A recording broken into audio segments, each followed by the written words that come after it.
What's up? What is up, dude? You might hear some birds chirping. Got the garage door open. Yeah, Nice man. day today. It was a nice day for you. Yeah, it's gonna hit like 80 something today. What? Yeah, which is 20 degrees above normal around here. So Yeah, we got 80 something tomorrow. Nice 70 today. So nice. Awesome. t-shirts. T-shirts. Yeah.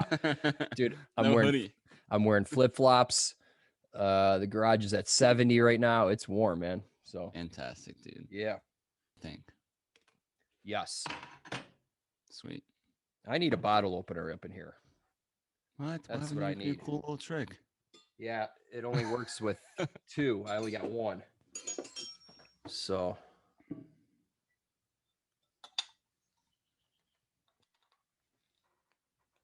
dude, that's a stubborn one, man. Yeah. And I had one here all along. There it is. I just couldn't find it. Now that I jacked it all up. All right, what is that? It looks like a bubbly water. It's just mineral water, you know. Cool. Yeah, I got coffee, so I'm due for another cup in about an hour or so. yeah. So, yeah. Yeah. All right, man. What's going on, everybody? Cody from Motorcyclemd and my buddy Matt from How to Motorcycle Repair. Welcome to the Broken Moto Show, episode 35, where we talk about motorcycles, small motors, life, and drink usually beer, coffee, or sometimes mineral water when we need it. There's one way to get a hold of us. This is a way for you to just send in your emails. Matt, what is that? So yeah, if you want to be featured on the show, it's askbrokenmoto@gmail.com. You guys know the million rules. Just be very descriptive and please include some pictures and videos. I mean, it really, things pop out. Yeah. Like in today's episode, you'll see some stuff and we'll notice some things in the video that weren't mentioned in the description. So bingo. Yep. How's your shipment stuff going with your stuff? Oh man. The guns. It's been what, 7-8 days and I shipped like 125 orders out. That's awesome. That's all I've been doing I in the week prior, I was building them up and prepping, and then I, released it on the site, and it's just been crazy, dude. That's so great. And I think I got like 160 in this batch, so I only got 30 or so left. Are you getting some feedback from them? Yeah, people like it. Yeah, good. And I'm sure I'll get more because, people will be installing these and whatnot. But yeah, so far the feedback's great. I already ordered another batch for June. Okay. And I plan on keeping this in stock at all times. I just need to know, once the demand settles out, I'll know how many to order. Now it's just kind of up and down and stuff. So yeah. How hard do you think it would be to put a little HTMR on it? Someone asked that. Yeah, I can look into that. Or something. Yeah, those are that'd be kind of cool. Yeah, those are little details that I should probably look into. I wonder if because I've never used one, I'm sure there's a certain way to hold it. Yeah. Right. Do you think like putting your own like cool little design where it would be like more grippy for your finger or something might be kind of interesting? Well, here, let me grab one really quick. Yeah. Sometimes it's like small stuff like that that's just like takes over the top. So it would make sense probably right here. There's a flat area. Okay. So it would probably have to go right in here. Got it. On one or two sides. But you can hold it like this. Okay. Like this. Like that. Yeah. Okay. Some people just grab the hoses back here. I mean, whatever you want. Yeah. It looks awesome, man. You should be super proud of that. Cool. Thank you. Yeah. I would probably, check this thing out. I don't know if you can see that. Yeah. Yeah. Mm-hmm. So this here, this is a local guy. This is part of a flashlight. Okay. This guy's local to me, and he's like, "Hey, dude, I'll send you a flashlight for free. Can you vapor blast something for me? I want to see what the finish looks like, because right now he's tumbling them." So I vapor blasted this. Looks minty fresh as usual. Yeah. And anyway, he has that engraved logo, and I could probably Yeah. do something like that. So I don't know if it's going to be this one, but it'll probably be. Have you seen my round one, Yes. the gear icon thing? I'll probably do Yeah. that one. That'd be cool. You know. That'd be really cool, man. Let's kick it off. I'll take question number 1. All Is that right. okay? Yeah, go for it. All right. Episode 35, question number 1. This one is from Calvin. 1979 Honda CB750K. So this is the dual overhead cam 750. Hey guys, I have a clutch grabbing issue. My free play is adjusted correctly, and when I pull the clutch in all the way, the bike isn't trying to move itself or stall. It's just every time I go to take off, I can feel the clutch grab on and off. As I'm slipping it to take off, it feels as if something is warped inside the clutch basket. There is no noise. The clutch does not slip when riding. I did the clutch slip test by doing the 4th gear roll. You can do that in 4th or 5th and checking the RPM for sudden. All he's talking about is go at a low crawl, like 15, 20 mile an hour, shift it all the way into 4th or 5th, and then just hit it and see if it slips. When riding, I did the clutch slip test by doing blah, blah, blah. Also, I'm rolling along in 1st gear and pull in the clutch as if I'm pulling up to a parking lot to park the bike, as I let the clutch out to slip it a bit to kind of keep myself going to get where I'm going. To park the bike, for example, I can feel the clutch grabbing and causing the bike to lurch forward as if I'm letting the clutch out all at one time, is what it sounds like. But I'm just holding it just till it starts the slipping point. Something is not right. I've written, and I will give Calvin props because he actually wrote this email very well. I just can't read very well.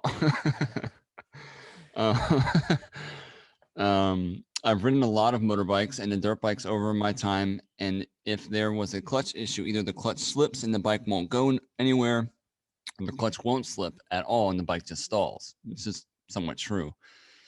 If you guys have had this symptom, it would be nice to know if there's anything I can do to remedy this issue. Obviously, I can just replace all the clutch plates, but don't necessarily want to do that just yet. I'm running non-synthetic GN Honda oil, probably 1030 or 1040. I really appreciate your guys' videos. Thank you for all your help. Keep them coming. I also am contemplating on getting into the inner circle because the CL350 build seems really cool. It's because it is cool, Calvin. You should do it. Oh, and the kilometers of the bike is 22,000. So if I'm calculating correctly, it's somewhere between like 10 miles and 10 miles and maybe like 40,000 miles, and somewhere in between that spectrum. Oh, okay. I have no idea, man. Me neither. No, it's just fun to guess. Yeah. So I think it's 10, like it's close to 10,000. I don't know. I think it's half. I wish it was just half. That'd be so much easier to understand. So, Matt, Yes. he's got a clutch issue. Yes, he does. He hasn't replaced anything. I've seen this on I'm sure you have too. I've seen it on old bikes when the clutch is old. It's got a lot of age on it, and the friction material and or the plates have corrosive crap on them. Sometimes the plates can have corrosion on them. Rust, moisture is inside of your guys' motors. That's why it's important for bikes to get up to operating temperature so they can boil all that crap out. Friction plates get like muck on them, and it's kind of like if you looked at it like physically, it's like if you took a brake pad and then like torched it, right? Just burn the mess out of it with a blowtorch, then like let oil cake up on it. You know what I mean? It just kind of gets this nasty tinge to it. I can't tell you if there's a like a descriptive word for what takes place on the friction disc, but ultimately the friction area between the friction plates and the steel disc, there just becomes a point where it no longer is giving. It just doesn't give. It's just like, okay, I'm going. Okay, cool. We're on now because of those two different factors. That's usually what I see. I think if it was warped, he might be dealing with the free play always changing. You know, when it gets hot, sometimes the free play will kind of go away in the clutch lever because the plates will warp. Usually under heat is when that stuff's going to start happening. That's what I think. I think he needs to replace his clutch. I don't think there's anything as far as the big parts, you know, basket, that kind of stuff. I don't think there's anything going on with that. Yeah, the plates are grabbing or locking up Yeah. due to what you said, the corrosion or muck or whatever. It's an old bike. But yeah, and you got to just open it up. I'm sure you'll see when you take those plates off, you'll see the issue. Yeah. Now the frictions probably can be cleaned up, but the steels can be cleaned up, and then the frictions just replace it. What is it, $60-$70 for a set? Maybe even less, you know, who knows. But it doesn't hurt to open it up and look, you know, because you're not spending any money to do that, you know. No, you got a gasket, man. Oh, that's true. That's true. no, yeah, you got to open it up though. Yeah. And oil. You're gonna spill some oil. A little bit of oil. Everything. Nothing's free. Nothing's free anymore. I take that back. But yeah, that's what it sounds like. I know it seems like, Calvin, you're hesitant to do it, but you're hesitant to do the problem. You're hesitant to do the solution. You know what I mean? And you shouldn't be, because there's nothing else really involved between your lever, the cable, your adjustment, and the clutch that can cause those things. There's nothing like super internal that's going to cause that, you know, past the clutch. You've seen like baskets where the teeth are like super worn. Yeah, not all notched. Yeah, all notched. But those bigger bikes, those older bikes, man, those parts are freaking tough, man. Yeah. You know, we're not talking like aluminum baskets like on CRFs and stuff. Yeah, you're not get whacked all the time. You're not dumping the clutch on turns like on a dirt bike where you're hammering that basket. I mean, street bikes, cruisers usually don't get that problem. Yeah, they're pretty heavy duty. You know, they're meant for the long haul. Like I on a CRF 150R, I'm working on right now, or I finished working on, but it needed a new inner hub and outer hub because the metal discs wore the center hub out, notched it all in, and then the outer one, like these parts are just meant to be replaced. $1,000 later. Yeah, exactly. And it's like $100 labor and $1,000 in parts. It's stupid. But yeah, that's where we're at, Calvin. We don't have anywhere else for you to take that. It sounds like what you're doing is correct, but you just gotta buckle up and get that clutch looked at. Yeah, open it up. Yeah. So beer fund. We have a beer fund. We call it the beer fund because usually we're drinking beer. And it's a way for you guys to support us. You know, we take time to do this stuff for you guys, answer questions, whatever. And we say, got a tip jar, you can throw with some bones and we'll buy some beer and drink it. And it kind of helps support the channel. It goes to me and Matt. We split it 50-50. And it's helpful. And it's nice to know that you guys care. And you never know. Sometimes that we may do something cool with that money as far as maybe a charity or do a giveaway or something like that. So it all goes to something cool, whether it's me or Matt or something else. So we appreciate that. And we have some people to shout out. Matt, that's right. And we got a new guy this week. His name is Al. So thank you, Al. Yeah. Coming in hot with the big bills. Yeah. And then we got the usual, which is Justo and the Fitz. So thanks a lot, guys. Yep. As always, coffee today. Tink. But I'm imagining it's beer. I love coffee, man. Me too. Love it. Good stuff. I drink so much of it that I'm just like all the time. Too much, man. In the morning. I feel like as much as I drink it, your tolerance is probably pretty high as far as your caffeine intake. So you're probably not as buzzy as you probably drink some stout stuff though in order to get that buzz. No, I drink like just quantity. 2 cups, 2.5, and then that's when I start buzzing, dude. Okay. you know. Back to back, like 2.5. I spread it out over Okay. a little bit, but yeah. During the wintertime, I have a coffee maker at work. Like it's a little coffee mate, little dinky thing, but I'll Yeah. crush a whole pot throughout the day because it's cold out, you know, and it's Yeah. just like it's Yeah. something Yeah. warm. Mm-hmm. And then I'm like, no, all day I'm just like, this is nuts. Yeah. Yeah.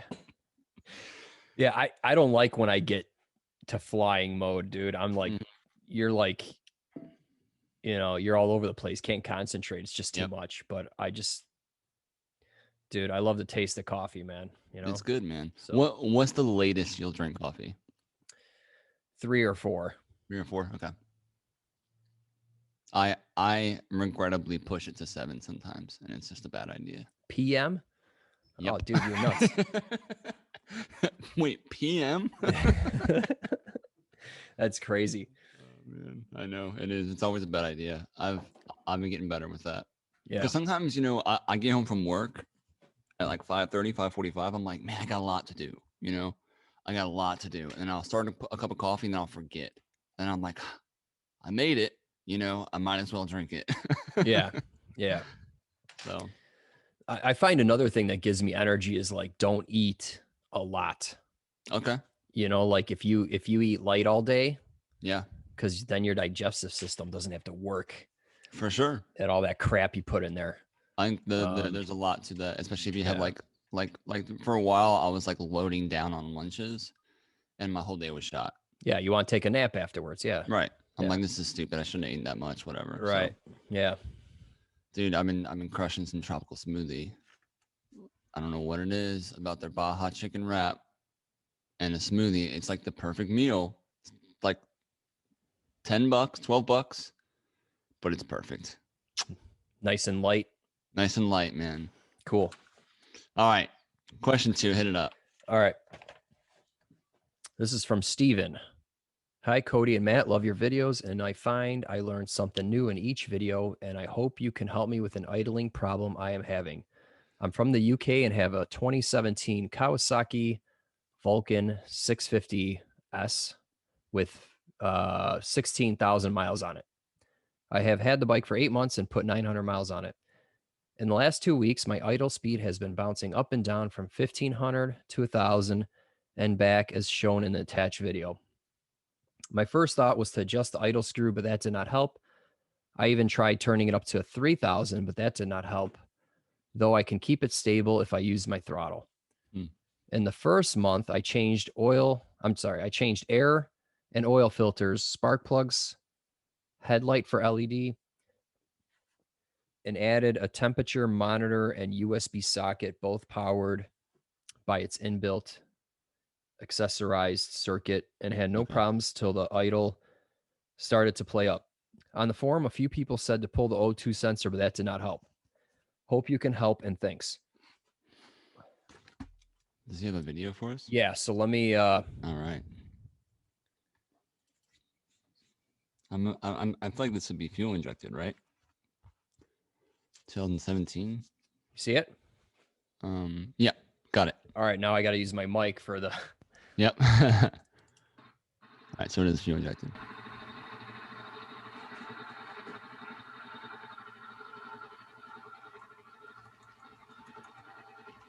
Yeah. Let's check engine lights on.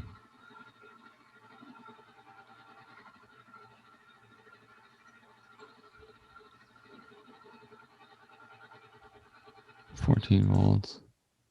Huh. You see that check engine light? That's the first thing I noticed.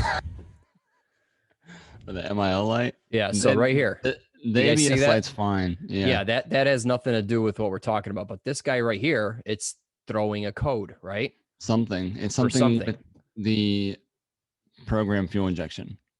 That should do with that. Also, it doesn't look like the fuel tank sending unit is working. Yeah. Maybe? Yeah. Not an issue here. But anyway. Right. Yeah. So man, the first thing I would do is find out why that engine light is on. I wonder if it's on because he said he pulled the O2 sensor. That could be true too. Yeah. So the O2 sensor is monitoring unburnt hydrocarbons in the exhaust, which then sends information to the ECU, which then sends information to i.e. timing, i.e. fuel injection stuff, to say, hey, there's too much gas in this exhaust. We need to trim the gas a little bit. Right? Yep. I'm curious as to what the spark plugs looked like when he said it seemed like it started happening afterwards.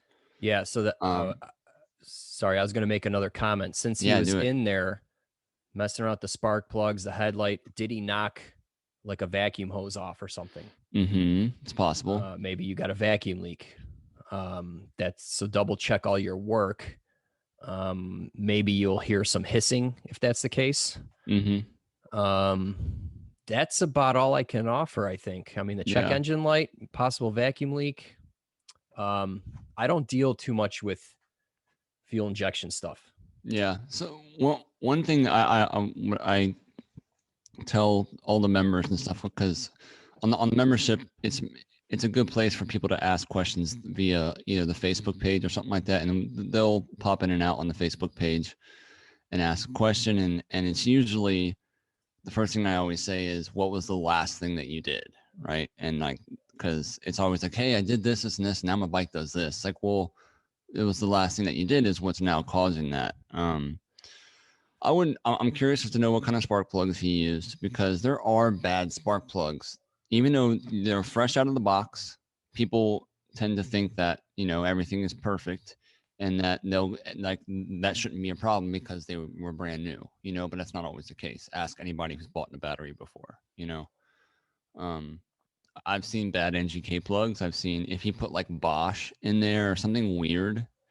I always try to run. He's not running a Honda. I'm not sure what type of brand spark plugs. You know how companies will stick with one?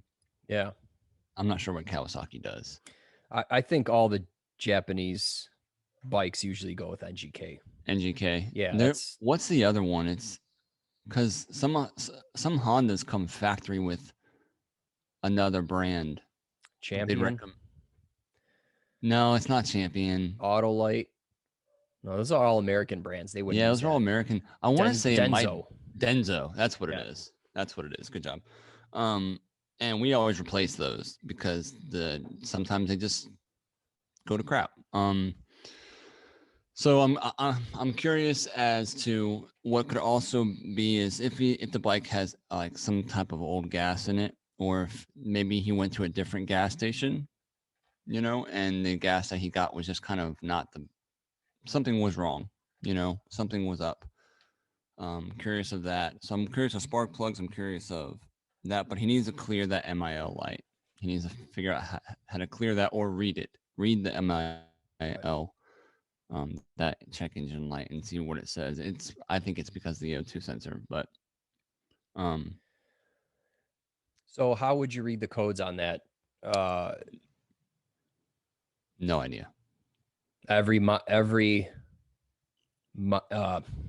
Japanese manufacturer probably has their own way of doing it. Honda made us buy a $2,000 tool to read theirs, but there's like in the manual, there's still a way to like at least get a blink pattern out of it. Whether it's usually like jumping a service connector, they'll have like a service connector that like leads to nothing. Yeah, and you jump that with like a paper clip, and then you can like read and count the blinks. And then the count of the blinks will lead you to what it could be. I wish there was some standard. Cars were OBD1, now OBD2. I wish motorcycles kind of followed suit with that, but I agree. Because otherwise, that's why I don't deal with it. Because all the things you need, the tools, are way too expensive. I would never get the use out of them, so I don't deal with them. Right. That's why the one thing I do appreciate about Honda is they do they give you the tools or the information to retrieve it without the tool sometimes. Well, which is nice because the tool that we use, its purpose is cool, but it takes forever, and you gotta update your computer, update the machine, update this, and then finally, like an hour later, you can now start to like figure out what's going on. But really, it's just like a parameter. So again, the paperclip is a better diagnostic tool than Yeah. than the tool is sometimes. So, but that I don't have too much to speak into that. I would try putting maybe taking all the gas out, putting some fresh gas in, see it, and go for a nice ride. I would pull the plugs as well, the ones he just put in, see what those look like. Fuel injection bikes will tell you a lot too. It may be super lean. Maybe one of the plugs are bad. And let us know and get back to us. Yeah. It could be something, usually it's something really simple, for fuel injection stuff, especially on a bike that new. He's not dealing with like clogged injectors yet or anything like that or anything funky that won't throw a trigger, which is more frustrating when you have a fuel injected bike that has a fuel injection problem, but it won't throw a code like a fuel pump. Like fuel injected bikes won't be like, hey, your fuel pump might be bad. Check it. It's like, Yeah. Right. no, there's a short between the blue wire and the red wire to the ECU and the spark plug, so it's still a question mark on a lot of that stuff. So Gotcha. yeah. Cool. All right, man. Question 3. Let's see his name here. I don't see Pierre, the pirate. Yep. Did he donate to us? Maybe not. For some reason, the pirate sounds familiar. Maybe not. I don't know. All right. Pierre the pirate writes in. This is question number 3, 1989. This is the Honda CB400F. I don't know if these were over here. I don't think these existed over here. Matt, I'll tell you what. Did he send any pictures of this? Or maybe just a video. Okay, here's a video. I was gonna say it'd be cool to pull a picture. All right. 1989 Honda CB1. It's a CB400F, so it's an inline 400. NOx, runs on 3 cylinders, oil on the plugs, and it has low compression. So heavy hitter. Hi, I'm gonna take a sip real quick. Wet my whistle. Hi, Matt and Cody from Montreal, Quebec, where the season started very early this year. I resumed motorcycling last year after a 42-year hiatus. I bought this Honda CB1 1989 with a donor bike for parts and maybe to make a track bike of the second someday. Cool. I had a few issues with fuel pumps, carb floats, and finding parts, but after the 2019-2020 winter, I was able to put this wonder back on the road in June 2020, and it ran okay with only the fuel pump issues and a broken clutch cable. I did 6K or about 4K miles on it last summer. When I stored it inside my basement workshop last November, I noticed it was running probably only on 3. Number 4 being out half the tempo of the other ones when I assumed it was the IR gun. IR gun. Temp gun. I measure. What? Huh? Engine? I think he measured the headers. Oh, okay. I think. There we go. Measured it with the IR gun. Okay. I wanted to do a few things to it this spring, including a vinyl wrap, add some auxiliary lights to continue my customization, and to make it into a street machine more than a sport bike. I cleaned, rebuilt both my master cylinders and calipers, front and rear. I watched several of your videos, and I gained a lot of confidence at trying stuff. That is awesome to hear. Now, after cleaning the carbs and jets, lubricating my cables, I started it on my auxiliary gas tank and did not like what I heard and saw. I provided a link to a short video. I guess we'll watch it afterwards. Okay. All spark plug cavities, and they are deep on this sucker, had some oil in them.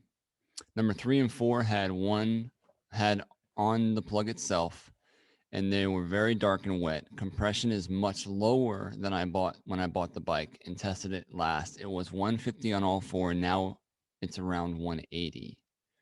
Now compression reads 120, 120, 115, and 4 is 90. I'm actually surprised it starts, but it's expected from a Honda.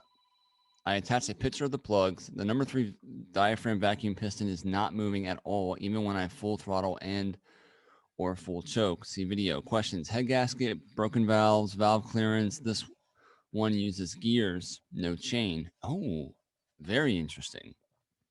Main reason why I bought it, I was doing a good thing buying this model. Should I forget about the engine and see if my donor bike, which turns, will fire up?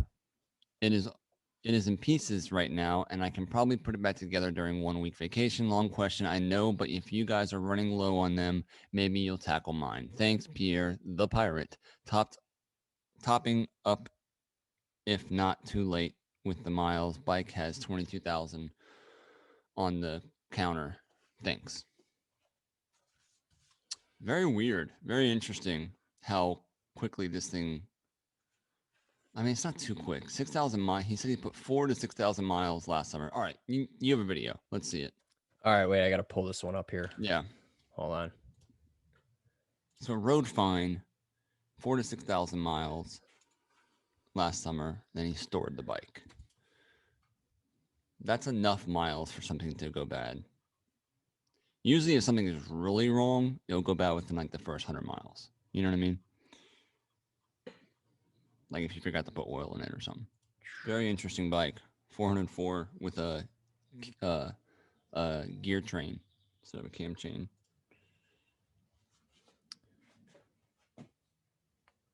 All right, I got to do something goofy here. Yeah. Oh, look at that. I've never seen this bike before. This is cool. All right, let me know if you can hear this. Yeah.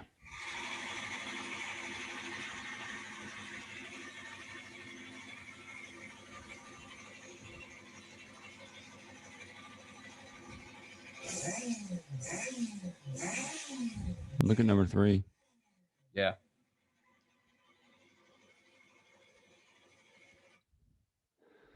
Okay. Interesting. And then I think he has some, let me see some pictures. So if you guys saw that, number 3 vacuum piston's not working. Oh, hold on. Whoa, what's this going on here? Uh-oh. Oh, sorry. The next video started playing. I was like, whoa. Oh, man, where am I here? All right. All right, can you see the screen? Yeah. All right, so yeah, you can see some oil on the top here. Okay. Side shot of the plugs. Yeah. If you guys do some plug, what we're looking for ultimately is a close-up of the tip of it. Not less concerned about the porcelain on the part that you see, more concerned about what the porcelain looks like on the inside where the grounding strap is. So right around there. Yeah, so a view from this way.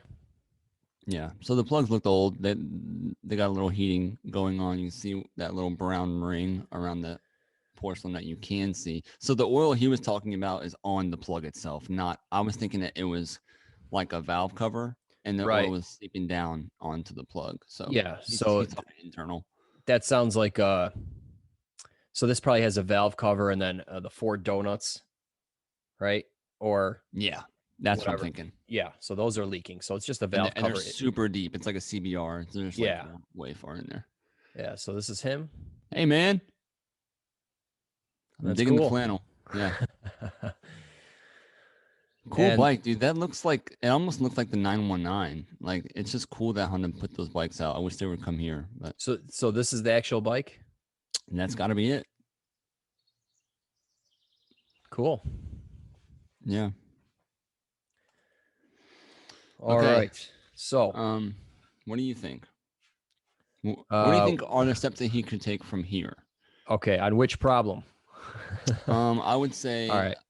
I'm less concerned about the oil on the plugs right now. So the oil is just the valve cover issue and it's weeping down or whatever. Yeah. Because there's no way it can come up. Right. It's coming down from the valve cover. So that's just a valve cover leak. But let's start with the compression. Mm-hmm. New is 180. When you bought it was 150 and all 4. Now it's 120, 120, 115, and 90. So, I mean, maybe double check your readings. Make sure you got the throttle wide open. No leak on the tester that you're putting in. Make sure it's screwed all the way in real tight. Right.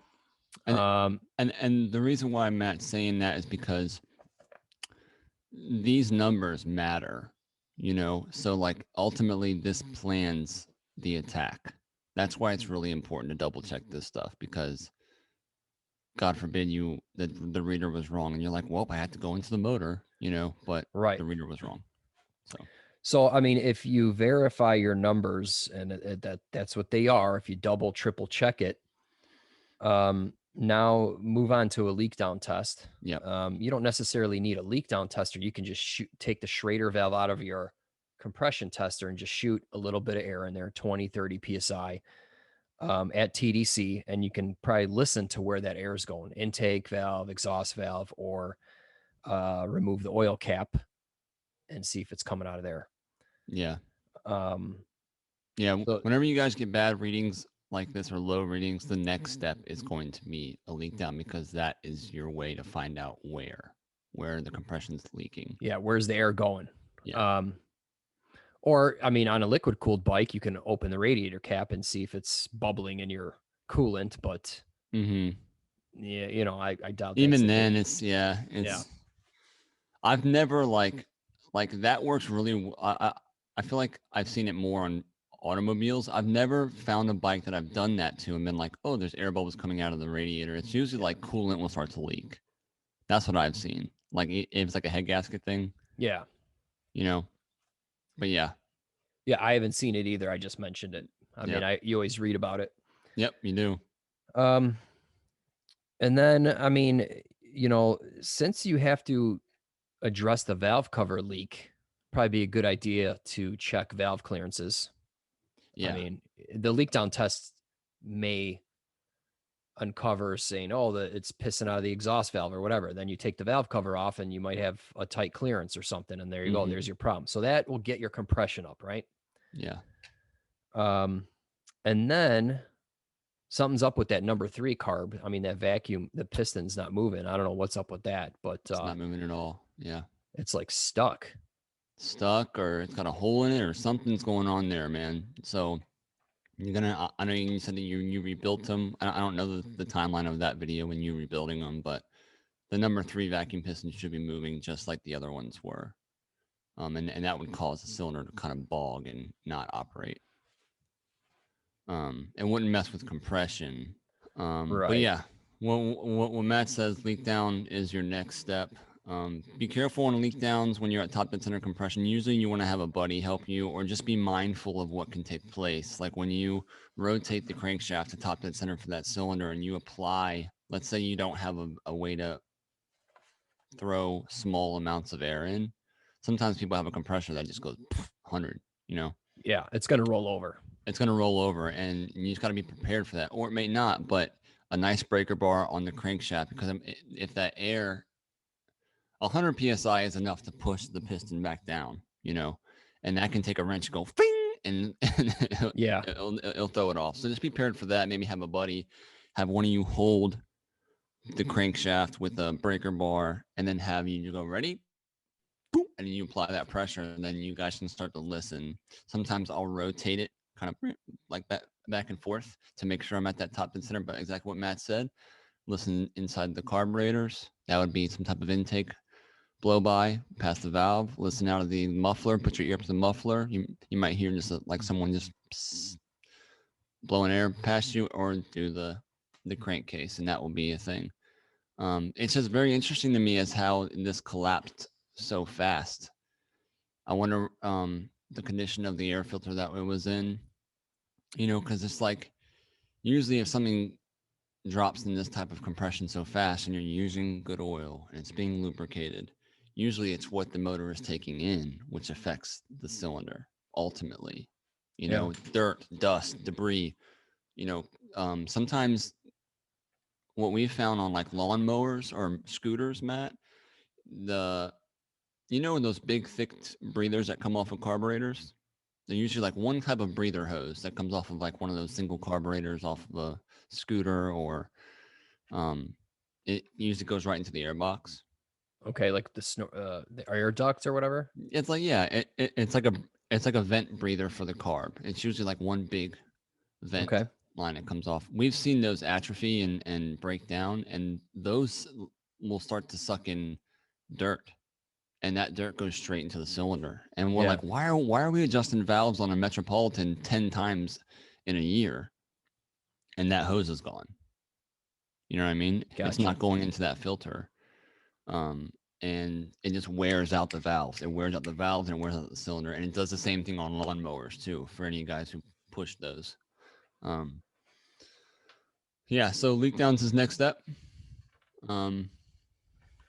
He could have a clearance issue. That is enough time for valves to tighten, but without the vacuum, without the leak down pressure test, it's kind of hard to know what his next step is. Yeah, and I got a post and a video on a DIY leak down build. Yeah. So you can build one yourself. And then I also have like a formula. So what I like to do is I like to use a lower pressure so the motor doesn't roll over. And then I do math because it's a percentage difference. Okay. If you use 100 PSI, the math is really easy, but you can also use 50, 20, 30. It's going to leak no matter what, man. And the air is going to go. So, look into that if you want to make one yourself. It's good. It's good. Yeah, that's all I can say about that one, man. He needs to fix the carb thing. That might help it smooth out, but it's not going to help the compression. So he's got to figure out why. Right. There's that issue. I'm not sure if the bike. Sometimes, like when I picked up my 450 back over there, the left cylinder has lower compression than the right because it sat forever and it's on its side stand. And for some reason, like the gas drains down on that side, and that's what stuck the ring. And then it stuck the ring when I started to run the bike. It built compression up, but it tore up the cylinder. So the left is so if the bike sat for that's ultimately what I'm trying to say. If the bike sat for a long time, sometimes one end of the motor doesn't stay as lubricated as it would as the opposite end, and that cylinder might have just been on its way out. Or it sat and the ring stuck and then you loosened it up and then it ate itself. So, but we won't know. Yeah. Well, we won't know. Pierre, let us know, man. Let us know what you find. Give us an update for sure. Get back to us. Yeah. Cool. Is that it? That's it, man. That's 3. That's all we got for today. That's all we got. Take us out, man. Take us out. All right, guys. So if you want to be featured on the show, askbrokenmoto@gmail.com. Send us an email. You know the rules. Don't forget the beer fund. And definitely check out Cody's Start videos. You got a new one coming out, and you can see more of that where in the inner circle. No, it's on YouTube. Well, if they want to see, deep dive on that project and really go into what I was talking about, it's inside the inner circle. It's all there. That's right. Yeah. Cool, man. Thanks. All right. See you guys next time. Later.